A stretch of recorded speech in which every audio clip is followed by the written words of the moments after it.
Hi, I'm Brad Dacus, president and founder of the Pacific Justice Institute. Welcome to Faith and Law. Now let's take a look at this trending viral video.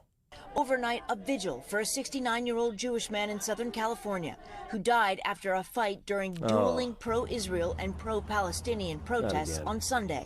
He loves Israel, he's proud of being a Jew, and he went just to wave his flag. Police say Paul Kessler died after an altercation with a pro-Palestinian protester. Someone's grandfather. The death has been classified by the medical examiner as a homicide. Well, folks, welcome to the United States of America. This isn't something happening in Lebanon or Syria or the West Bank or Gaza or Egypt. This is something happening right here in the United States. Folks, this could have been your grandpa. He wasn't out there being violent. He wasn't speaking out threats to people. He wasn't calling for the death and murder of people like the pro-Palestinian, pro-Hamas, pro-terrorist are. No, he was a man who was standing up for Israel. Those who were the victims of horrific, violent, terrorist thugs and a horrific activity against innocent babies, women, and others. This is something for us not to just skirt away. And yet, what does the major media do? Does the major media give us lots of coverage? Do I see people out there demonstrating across America against the targeted killing of this man because of his Jewish heritage, because of his stance as a Jew? No, minimal coverage. So why are we selective? Why are we selective about what we decide to stand up to? What injustices warrant us to speak up against? On one hand, we had what happened with George Floyd, which actually cultivated massive rioting, massive injustice, murder, fires, vandalism. And yet here we had someone who was an elderly man peacefully doing something righteous, standing up against violence and terrorism, and he's killed right there. And where is the outcry? Where is the protest? Well, there's something that we can do in our society today, and that is to speak up. And I want to encourage and exhort every one of us this holiday season to speak up for the Jewish people. They are persecuted in the United States. They're persecuted around the world. And we need to stand up for them and to make it very clear that the Christians of the world are for them and are against the outrageous, hate-filled, racist, terrorist activity being imploded and being encouraged in not just other countries, but also in our own universities and in our own very Congress. All rights are a gift from God, and they're to be used for God's glory and to further God's kingdom. We're opening the door for government, under the same guise of health and safety, to be able to control our lives, whether it's in terms of our privacy, our information, where we go, even how we live our lives. I had been told that if I didn't get the vaccine that I would not be able to continue my education. 31 offices across the country handling over 185 cases in active litigation. This just doesn't come out of thin air. The Supreme Court of the United States ruled in our favor. This year, police arrested a Christian man exercising his right to free speech. Hundreds of parents were at the state capitol today, and they were protesting new guidelines for sex education in public schools. The world's way, it's to isolate, silence, and destroy. So you're really seeking to represent the low-profile, overlooked group of people in our communities, but then you also don't charge a cent. And so I want to know why you do that and how that happens. We do it because I believe that's what Jesus would want us to do.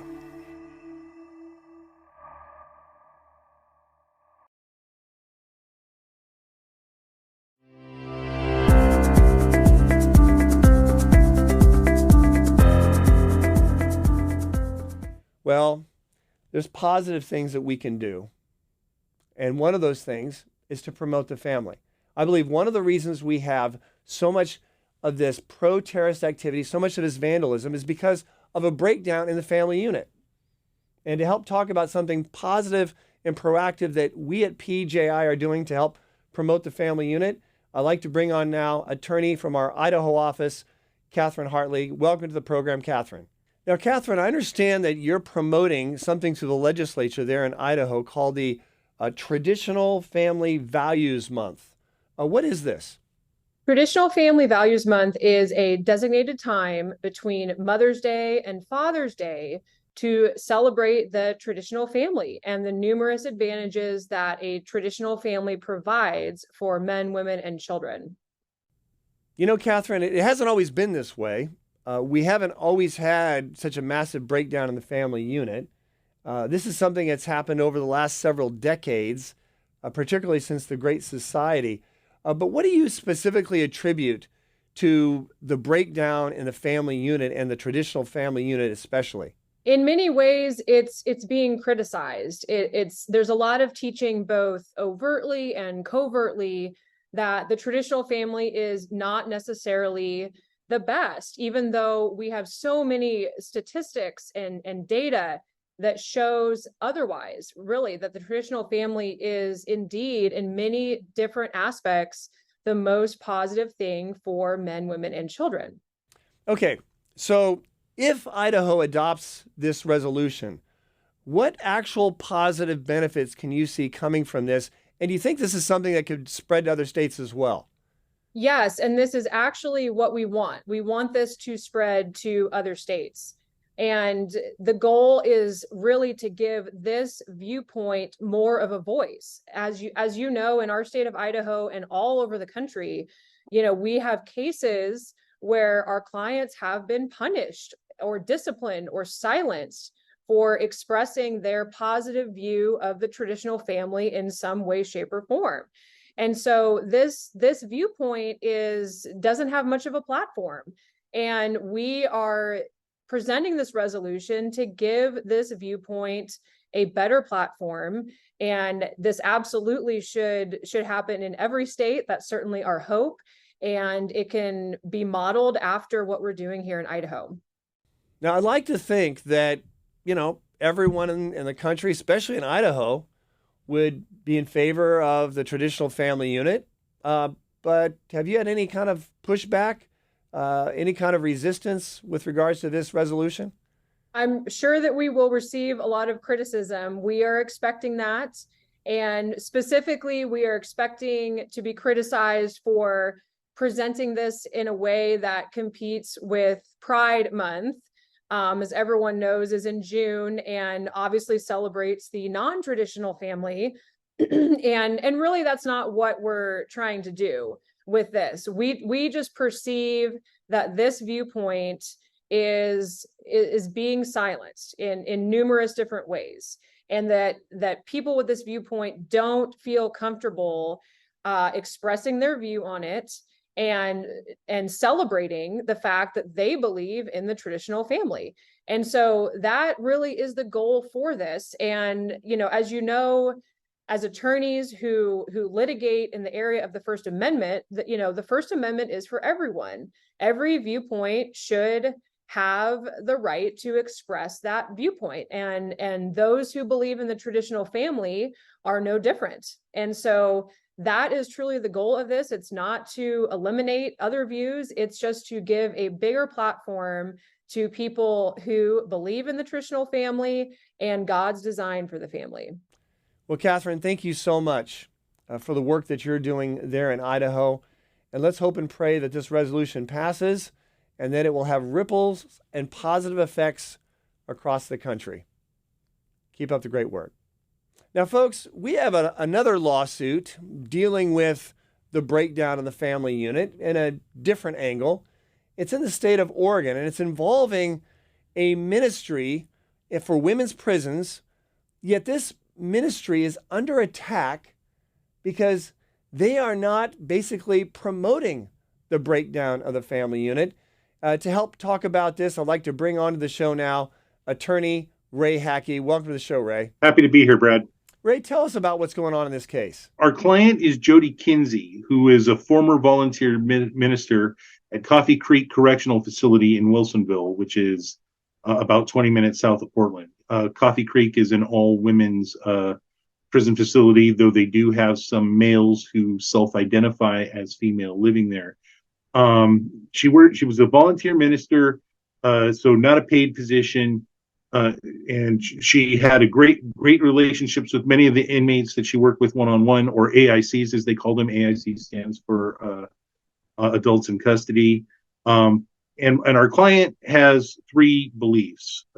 She believes that, one, God created all persons male and female. Two, a person's gender is determined by biology, their DNA, their genitalia, etc., and not by how a person self-identifies. And three, gender is an immutable characteristic that cannot be changed regardless of what man does to try to change it, whether it's hormone treatments or surgical procedures.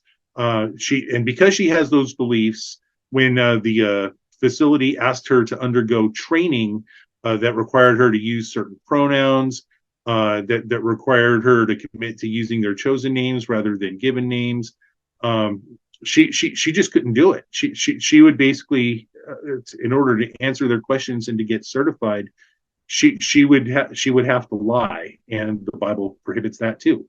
So she wasn't willing to do that, and she wound up being let go from her volunteer position. Okay, now Ray, tell us about this PREA Act, this legislation, and how it was inappropriately implemented or handled in this case. Well, the Prison Rape Elimination Act is aimed in part to protect. It's aimed at protecting inmates, both male and female, both heterosexual and homosexual, from being raped or otherwise mistreated on the basis of sex within prison walls. And one of the things that they're prohibiting is sexual harassment. And ODOC, or the Oregon Department of Corrections, they instituted a policy which prohibited volunteer ministers and others, including prison guards, from intentionally misusing pronouns, misgendering. That would be if a man self-identifies as a woman, you have to call him she or her in accordance with the policy, or using derogatory language toward AICs. All of those things constitute sexual harassment, and basically that puts ministers like our client in an impossible position. They either have to comply with it and violate biblical principles, or they have to not comply, and basically they're going to be accused of sexual harassment. And so it's a no-win situation that they were put in, and Jody was let go because of it. Ray, on its face, you can see that this is a scary case precedent. It seems to me like this could be used in a very hostile way down the road, couldn't it, to attack other believers, people of faith, right? The Constitution prohibits government agencies from targeting religious beliefs as such. They cannot define what is offensive. They cannot determine that. The Constitution prohibits that. They are not. The government is not to dictate what shall be orthodox. It can be the most out there belief possible. And what the Oregon Department of Corrections and its officials have done here is basically say that Christian teachings on gender and sexuality and marriage and things of that nature are harmful to LGBT persons. They're not permitted to say that. What's at stake here is the ability of a minister to reach inmates in a manner that is consistent with his or her faith. They have the right to do that, whether it's within prison walls or not. And the government can't sit there and say, well, these beliefs are harmful, we're not going to allow you to preach them. No, they're not allowed to say that, especially since a lot of these inmates, they've gone down a bad path in life. They want to change. They want to head in a better direction, and that's something that the Bible calls them to do. It calls them to repent, and to repent is a turning away from sin. And so, the Bible is clear that homosexuality and transgenderism are both sinful for a variety of reasons, and that may not be a popular view, but the government doesn't have the right to shut it down either. And so, and I think the Supreme Court has come down and made that clear multiple times. Okay, Ray, so how do you see this case going forward? Well, I intend in the not too distant future to move for a preliminary injunction. And what that is an order from the court enabling our client, Jody Kinsey, to go back and begin ministering while this case is ongoing. Our client wants nothing more than to be back behind the walls and work with the inmates that she loves, and to share the gospel with them. I think that one of the things we have to prove to get a preliminary injunction is the likelihood of success on the merits. We can easily show that, and I think if we manage to get the preliminary injunction, I think that will lead to her getting full reinstatement fairly quickly. Well, Ray, I want to thank you so much for the work that you're doing, not just for this prison ministry, but also for the many Christians out there that could be impacted by this case and the case precedent that could be established. Let's hope and pray. And I encourage people out there to be praying for you and the work that you're doing in this case, because it could have such a huge impact on the ability for people to be able to share their faith, to live their faith, not just with regard to prison ministries, but in many other aspects of life as well. Ray, God bless you and keep up the great work. Have a happy Thanksgiving. Well, they're in the trenches and they're fighting, and PGI is on the front lines for the battle for freedom and liberty. They've been doing so much to equip pastors across the country and to really fight for the values that have made this country so great. Honored to be supportive of PGI. We're living in a time when Christians are constantly under assault for their beliefs in the marketplace. And if there's not someone to advocate for them and help them with the legal necessities of defending themselves, they're going to get fired. They have no recourse. Most people don't have the resources to go hire a lawyer. It would deplete everything they own. And most lawyers, quite frankly, across the country don't deal in religious liberty issues. Well, we're living in some very difficult days in America where basic freedoms and especially religious liberty is under attack. And that's one of the reasons why Pacific Justice Institute is so vitally important to the future of this nation. What a great group of lawyers, first-class, top-rate lawyers who are willing to stand up for freedom and stand up for our American citizens under attack. Yeah, I mean, they can support, they can follow, they can pray. We need more organizations like PJI, and I could tell you that being in the front lines, there's not enough people that are actually in the trenches doing the difficult but tough work, and that's exactly why this organization is so critical. One of the most incredible things about Pacific Justice Institute is that they do pro bono work. And what does that mean? Well, it means the rest of us have a responsibility. We've got to stand up and provide financial incentives and financial opportunities for these attorneys to get out there and do the fighting. And that's one of the reasons why we have Pacific Justice Institute attorneys on my national radio show, because we want to let people know, hey, there's a need here. These folks are doing very important work, and they're doing very important, successful work as well. And that's why they need our support. When a Christian is targeted for his or her beliefs, it affects every believer in America. This idea that, well, it didn't happen to me. Well, you're next. And when Pacific Justice Institute takes on a case, it's not just that one individual that they really are representing, because a legal precedent may be established from that will protect 1 million believers who could be in the same position for the exact same issue.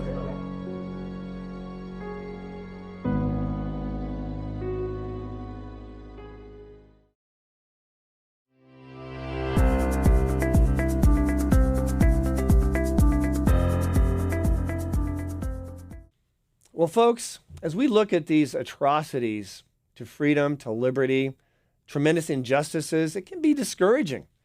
But let's take a look at the Word of God, because at the end of the day, God's Word, I think, is what we need to rely on. That is our strength. That's what supports us as we face these kinds of difficulties that we're dealing with in society today.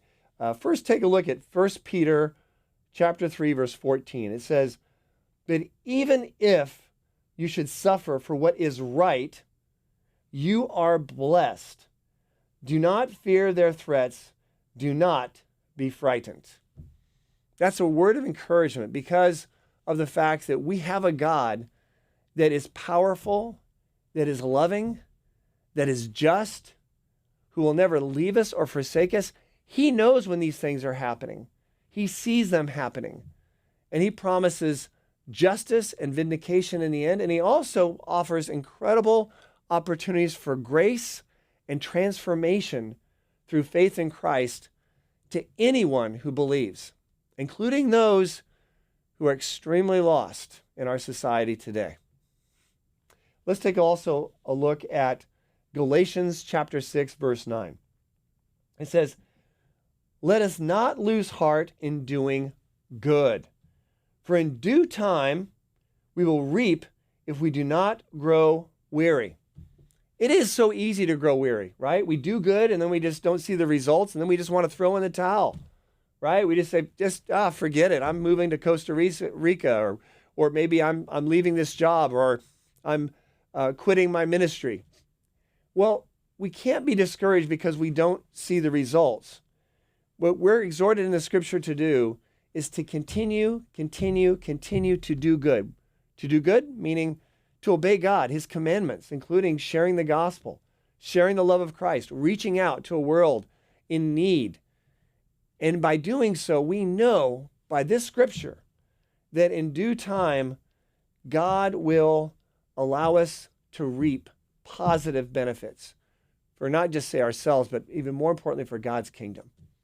This is a wonderful promise in God's word, and it should uplift and encourage all of us as we face these challenges today. Folks, we do have challenges, but with these challenges come great opportunities to share the love of Christ for those who are being persecuted, like the Jewish people, for those who are in need around us, and to stand up for what's true and what's pleasing to the Lord.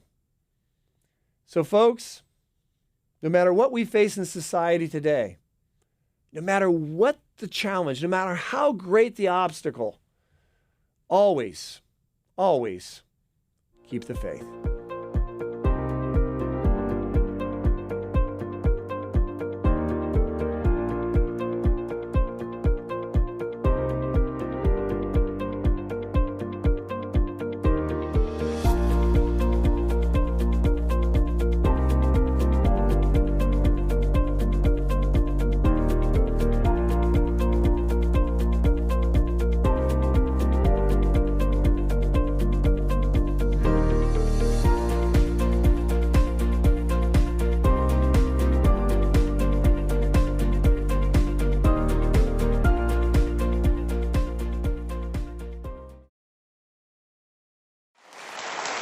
My first guest tonight is in the trenches. He's fighting back against the constant assault by the secular left on the rights of religious believers and parents.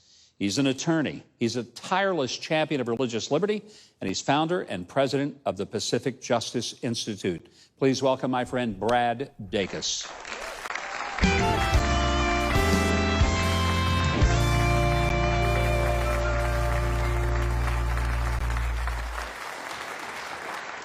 Brad, welcome back. We are so happy to have you back with us again. You had a pretty big case this week out on the West Coast, and I want you to tell us what happened out there that we all ought to be happy about. Oh, yes. I tell you, Mike, it was a major case, dealing with a Christian boarding school. Now, this Christian boarding school has been there for over 20 years, helping boys and girls get their schooling and their lives in line, and yet they were attacked. First, the state of California came in and had a raid because of it. Get this, because of an article, a 10-year-old story that appeared in BuzzFeed. Oh, yeah. I call it Buzzard Feed. Yes, Buzzard Feed. So that's all they had. They got a judge to give a warrant for a total raid. So you had 16 troops coming in with 2 canine units, more than a dozen social workers, raided the place looking for guns, ammunition, whatever. Didn't find anything. And instead of apologizing, the state of California, the Department of Social Services, said, oh, no, we're going to double down. We're going to file a lawsuit, and we're going to shut you down. So they filed a motion for preliminary injunction to shut them down because they said, you're technically really a community care facility, not really a school, a boarding school. And they know that if they became a community care facility, then they would have to meet the state standard, which has to allow them, forces them to allow the students to engage in full sexual exploration with relationships. And how old are these kids? Oh, all the way down to kindergarten. So unbelievable. It's unbelievable. And yet that's the mindset. That's the mindset. That's how they run their schools, the state of California.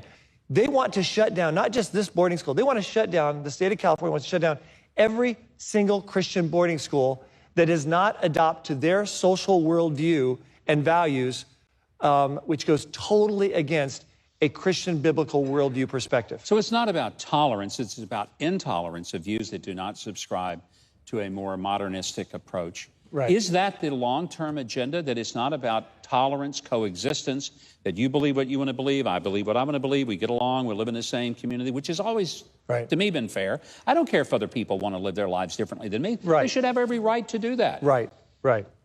But that's not what we're talking about. We're talking about shutting down a view that does not adhere to one point of view. Well, let me give you an actual case that we had this year. It was in Wisconsin, okay, not California, Wisconsin, De Pere, Wisconsin. They passed an ordinance telling churches that they must comply with public accommodation, meaning that if they if they hire someone, they can't have beliefs or values. Say a minister, they can't say, "Well, minister, you have to comply with our value and definition of marriage.